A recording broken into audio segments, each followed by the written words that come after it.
Welcome to Excellent. Roadhead Talks, powered by Jio Events and knowledge partner Sciative. We price right. I'm your host Anshu Jalura, and through Roadhead Talks, I'm bringing to you global thought leaders from different areas of expertise to shed light on what businesses and business leaders need to do to better plan for the times ahead. Our guest today is Dr. Tim J. Smith, the founder and CEO of Wiglaf Pricing and an adjunct professor of marketing at DePaul University. Dr. Smith is an author, speaker, teacher, coach, and a consultant. Over the years, Dr. Smith has helped multiple Fortune 500 companies understand and apply value based pricing frameworks to discover new growth opportunities. What a wonderful stuff you're doing, Tim. I'm hoping to learn a lot from our session today, and I hope you shed some lights on the amazing books that you have written for our audience. Tim is an author of two best selling books on pricing: Pricing Done Right, the pricing framework proven successful by the world's most profitable companies, and the other book, Pricing Strategies, setting price levels, managing price discounts, and establishing pricing structures. What a privilege to have you on the show, Tim. Oh, I consider it a privilege to be on your show, Anshu. I have many readers in Hyderabad and Chennai and elsewhere in India, and to actually be able to present to your audience is quite an honor. Great. Well, I hope we learn a lot from our session today. And first thing I would like to ask you is, you have an amazing title for your book, Pricing Done Right. What do you mean by pricing right? What exactly, how do companies know whether they're pricing right? Well, let's talk about the journey that got me there, okay? Yes. And when I wrote Pricing Strategy, I was trying to write a textbook that defined what pricing problems should be addressed by someone skilled in pricing itself. And it helped a lot of pricing managers and pricing experts to become better at their job. But I Yes. did not get the attention to the CEOs.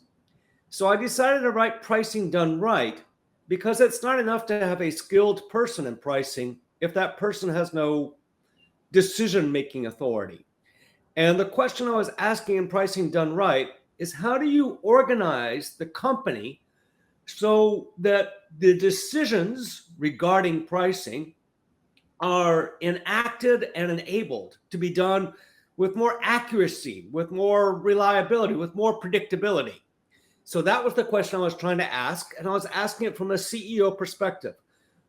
What should I hire, and what kind of a team and technology does it take to get pricing done right in my organization? So you talk about repeatability, accuracy, reliability, and you also talk about two things, teams and technologies. And definitely we would love to go deeper into this. But do you see, like in your interactions with organizations, why do companies fail to miss this point? What are their biggest challenges in pricing right? Why do they fail to miss the mark? Uh, I have, in my studies, my more recent studies, I have realized it is clearly a CEO decision. A CEO decision to either invest in the pricing team and the pricing technology or not. And some CEOs do, and some do not. It's very simple. When they do not, I hear things like it's all simply. I'm teaching economics now, not marketing anymore. But I hear from the CEOs that it's all just supply and demand.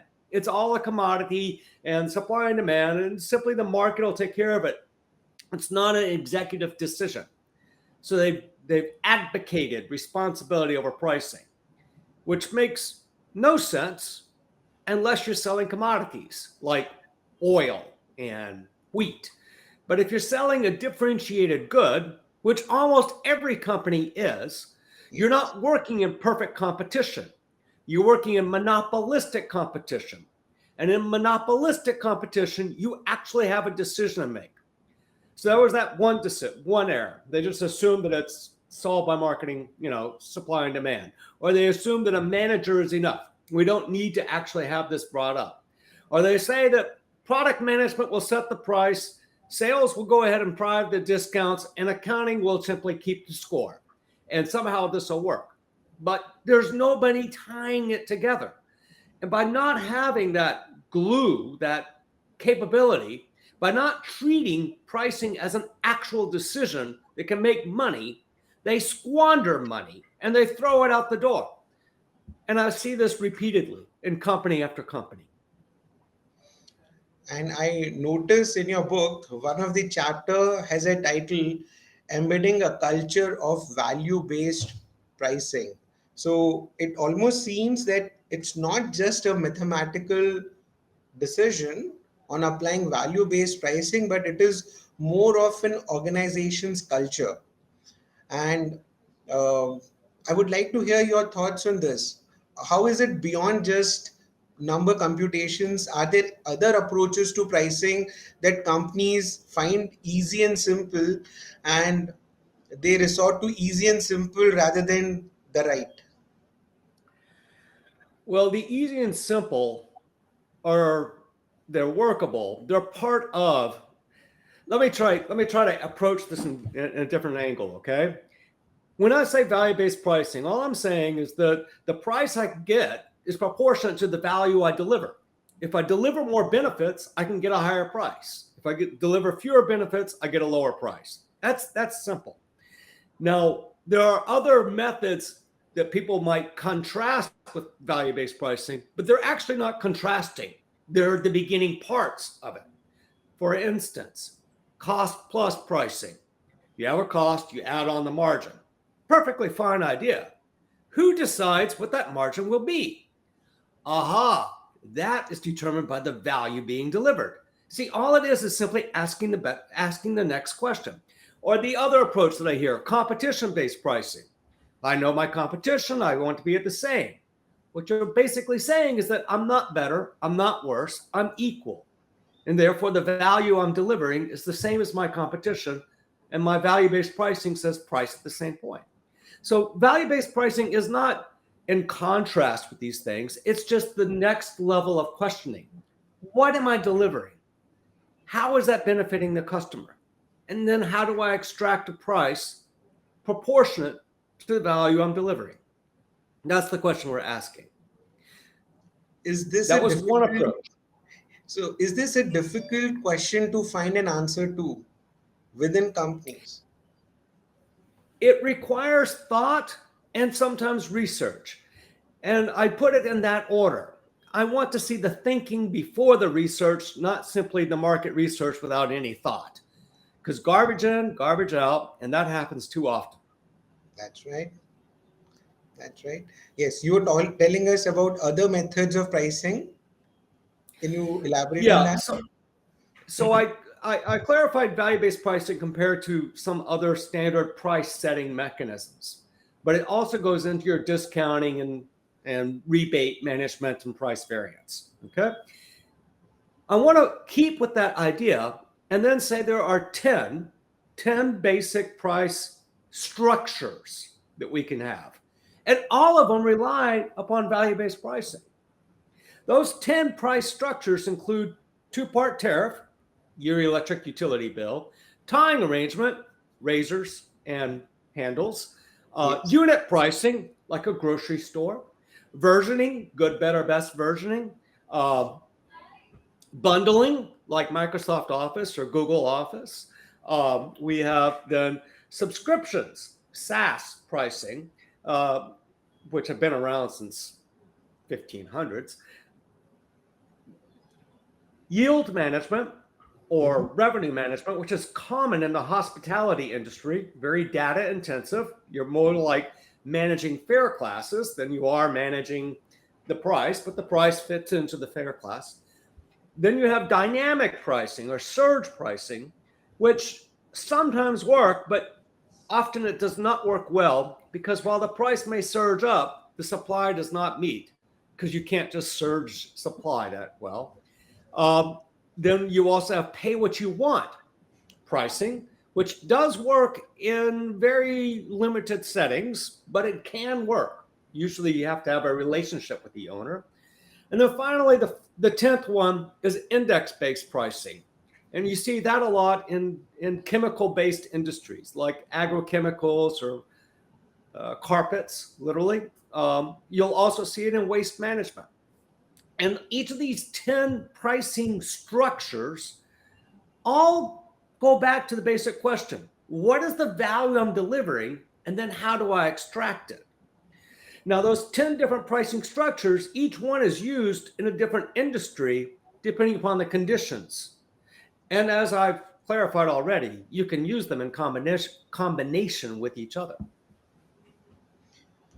Now, in each of these pricing structures, to so to say, decisions can be taken based on purely data driven approaches where you have more certainty and precision uh, in your price setting data points, and sometimes these could be gut feel based also.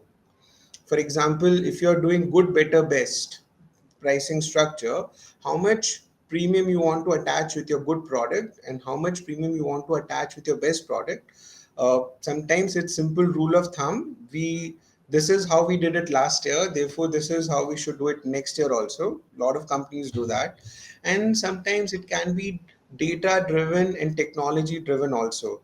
Now we have an explosion of technology tools and AI tools. How do you see that helping companies do better job with value based pricing? Are companies becoming better with this, or are they still find trying to find foot on the ground and kind of still mostly lost? The best companies are moving down that path because there's plenty of opportunity for improvement. When I think about a pricing department's two key answers is: one, am I extracting price proportionate to the value I'm delivering? And two, am I delivering predictability? And the technology can help improve predictability tremendously in terms of what pricing is capturing from a market segment. To clarify, I have seen an example where the price that people got for a particular offering was 10 or 50, and they could not tell when it was going to be 50 or when it was going to be 10. They just got some number. Now, this is complete lack of control. If I can use technology to help provide predictions that are reliable and accurate, I can improve decision making. And the goal of pricing is a verb. It's not a number, it's a verb, it's a decision. So if I improve my decision making, I help the organization function better, perform better, and make better profits. Absolutely. That's a great point. Um, Now, related to this, I want to bring to notice of our listeners a term that you very commonly use. The term is pricing spineometer. So, can you please tell our listeners what is pricing spineometer? Is this related to pricing power in some ways? And since you're using the term meter, is there any measurement involved here? That's exactly what it is. It is a measurement, and that is what I'm doing. I am measuring organizational's capability in pricing.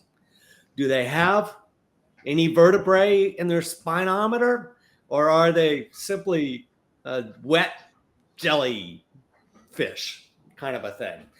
And I'm trying to answer that question using the principles discussed in Pricing Done Right and industry benchmarks. So in Pricing Done Right, we provided the value-based pricing framework, and it broke pricing decisions into 5 different segments. We had price execution, we had price variance policy, typically called commercial policy. Then you have price setting, market level pricing. Then after that, you get price strategy, which includes, am I skim, neutral, or penetrate? But it also includes which price structure do I want, how am I going to organize myself to get this done, and which competition do I need to worry about, and which one I don't need to worry about. And then the fifth box is corporate strategy. How am I going to attract customers to buy from me away from my competition in a way that makes us both better off? So you have these 5 different boxes, and I'm asking, when looking at companies, do you have people in these 5 different boxes? Are you capable? Are you prepared to make strategic decisions in each of these boxes? And do not tell me that simply a sales manager can manage this. Pricing is not sales. It is not product management. It is something unique. We have different tools, we have different techniques, we have different methods of analysis. So I want to see an expert who actually understands the 10 different price structures setting pricing strategy. Not someone who says, well, this is what we did last week, so we're going to do it again this week. Because that's not decision making, that's avoidance. And how do you compute a score? So there are some industry benchmarks of Okay. how many pricing people you'll have. And so, like, I looked at a company and they had a bunch of people back in Bangalore doing pricing for them. Okay. And from the size of the company, I can estimate how many people should be there in pricing, doing pricing decisions. This is industry benchmarks. It's not something I made up. Okay. The next part is are you at the upper end of the count, head count, or lower end of the head count? And that comes down to complexity industry turbulence. Other research has proven, not made up, proven that if you have more industry turbulence, more uncertainty in the market, it is more important for pricing people to be engaged in the decision making so that you don't squander money and make bad decisions. Okay. So if you have fast changing markets, fast changing competition, like in AI and software, you're going to need more pricing people. Now you have these parts, and then the question comes, well, do you actually have the pricing team? And I'll give you a contrast. NVIDIA has a huge pricing team. They're working on pricing with a large infrastructure for making decisions at the transaction, at the negotiation, up to the the product positioning between the different levels of chips they have, the next level of chip that they're moving out. They're working on this very carefully. In contrast, I looked at a different company, also in Silicon, and it's like you got 2 people doing pricing and you're a multi-billion-dollar company. This isn't going to work. 2 people managing billions of dollars of business. If you're not investing in discovering the right prices, you most likely are not pricing right. Right. Wonderful. Um, so, how do we tie the pricing spineometer with value-based pricing? Because value-based pricing seems to be focused on the final outcome, and pricing spineometer is more the nuts and bolts, tools, people, technologies that you are using to get to the final goal, which is value-based pricing. How do we tie these two together? Well, for me, the issue is the pricing spirometer measures on a 1 to 5 scale how Okay. capable the team is in managing pricing decisions. Now, the whole goal of those pricing decisions is to make money Yes. repeatably. And that is exactly what value-based pricing is supposed to do. It says, this is the value I'm delivering. Am I extracting my fair share? Am I doing it reliably? So the team is required to produce the output of good pricing decisions. Absolutely. Companies need to make good pricing decisions.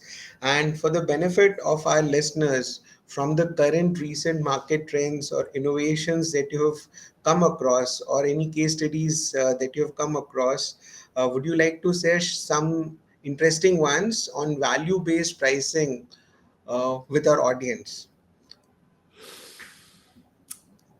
There was a business case a few years ago that I caught, and they were selling a product, anticipating selling the product for about, I'm going to say 70. I'm not going to say 71, just 70.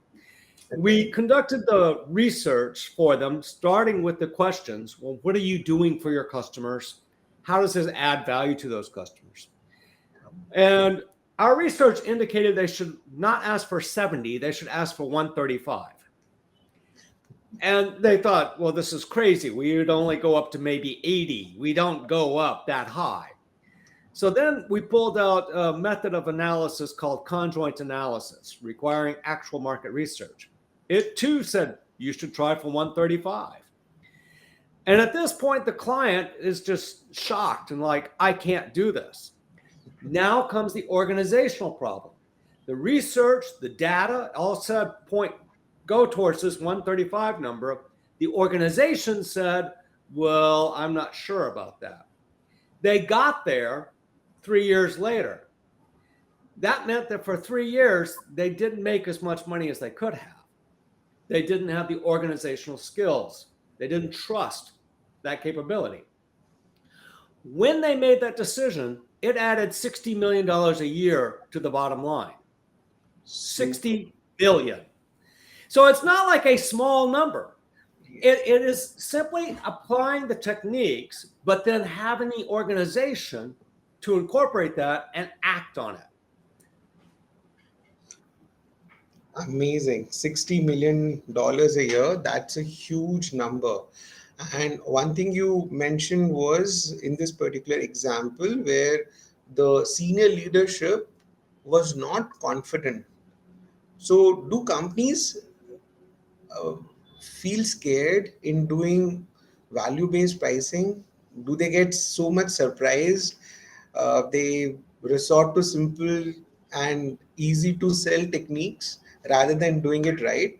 Because in this example, like this company continued for 3 years with their inefficient pricing and lost $180 million in the process. Not quite that bad. They did make progress every year, but you get the point, okay? Another example is we looked at sales incentives, which are usually dependent upon revenue. And we looked at the amount of rebates they were giving. And there was huge amounts of rebates, huge unpredictability in sales. So the sales would go and negotiate all the time. And we told the salespeople, let's change the incentives to something we call deal quality score, which is proportionate to profitability, but not the same. And they added 600 basis points to revenue in 1 year from simply taking this. Now, here again, I'm using a methodology, a technique, but I'm changing the way the organization behaves.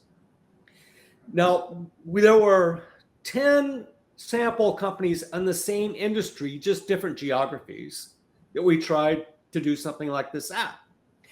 Out of those 10, we were successful only twice because the other 8 were not willing to go down the path.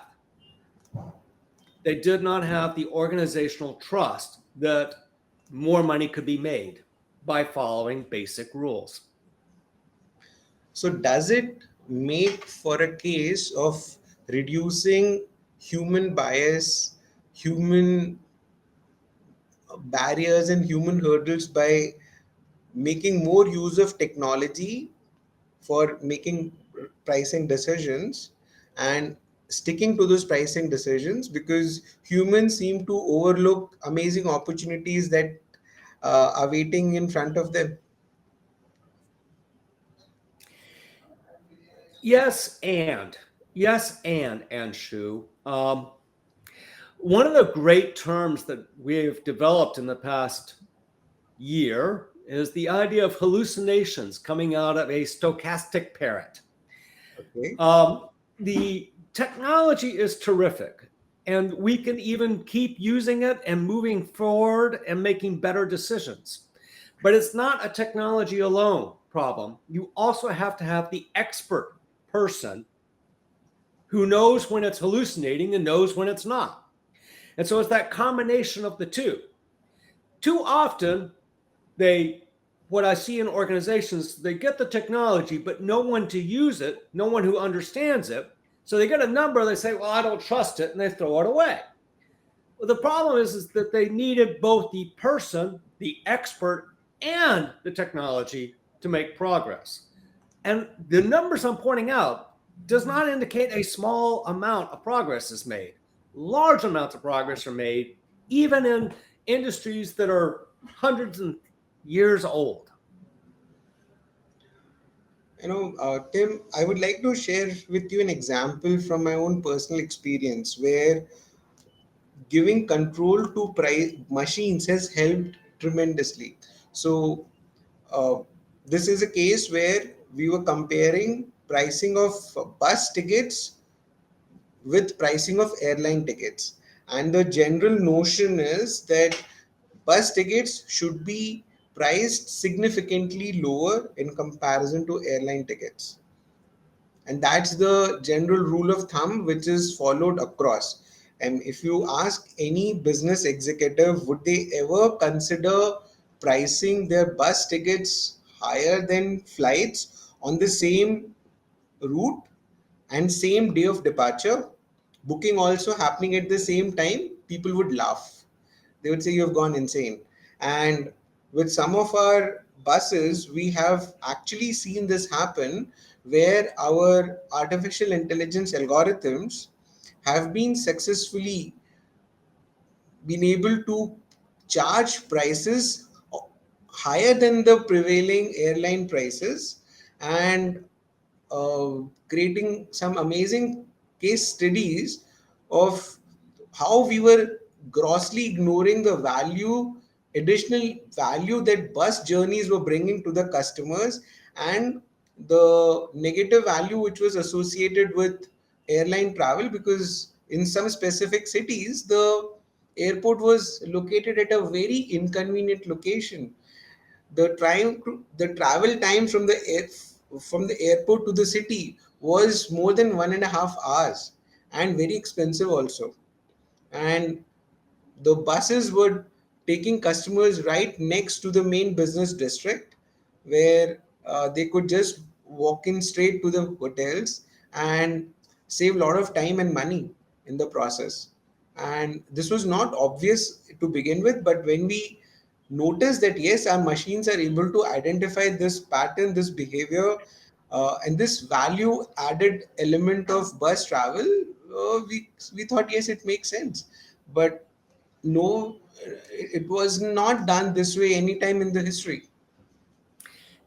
And I love that story, Anshu, because it fits with my premise. You had technology that gave you a hypothesis, but then you coupled it with expertise, you, to explain why that hypothesis might be true. And by coupling the two, you were able to test that hypothesis and demonstrate it is true. It does work sometimes. So it wasn't the technology alone, nor was it the expert alone. It was the two working together that enabled better business results. What an amazing thought. So we need to marry technology and expertise together to make magic happen. Yes. Thank you so much, Tim. Just one last thing. How does we are in a digital age where artificial intelligence is increasing its footprint very fast, and customers are becoming digital savvy, their options are increasing, the options for purchasing are exploding with every single day. Now in such market scenario, what would you suggest for the business leaders, especially young business leaders who have assumed amazing leadership positions, on how they should prepare for the road ahead? Anything that you can do routinely will be replaced by technology. Anything that, if you can't add more value than a chatbot to the conversation, you might as well get out of the way. You have no job. The question, the problem isn't the data or the accessibility. That's going to keep growing. The problem is, can you ask a good question in the first place? So the ability to ask better questions and then to marry the insight of the technology to your question to deliver a better result, that's where the value is going to come from for that young manager.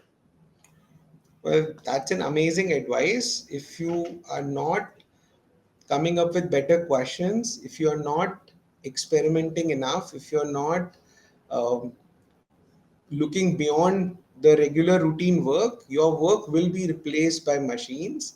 So, if you want to stay relevant, we need to keep our curiosity high. And thank you so much, Tim, for instilling this curiosity in our listeners today on how they should be looking at value based pricing in their organization, how they should be looking at measuring the pricing spineometer in their organizations. They really need to go back and look at all the infrastructure, techniques, processes they have built for pricing right.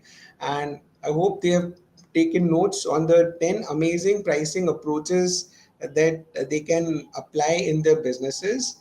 Uh, Once again, thank you, Tim, for this amazing talk. It's been a pleasure speaking with you today. It's my pleasure, Anshu. Thank you for the opportunity. Thank you, Tim. And for our listeners, if you have not already done it, subscribe to our podcast channel for more enlightening talks on the road ahead. Thank you so much.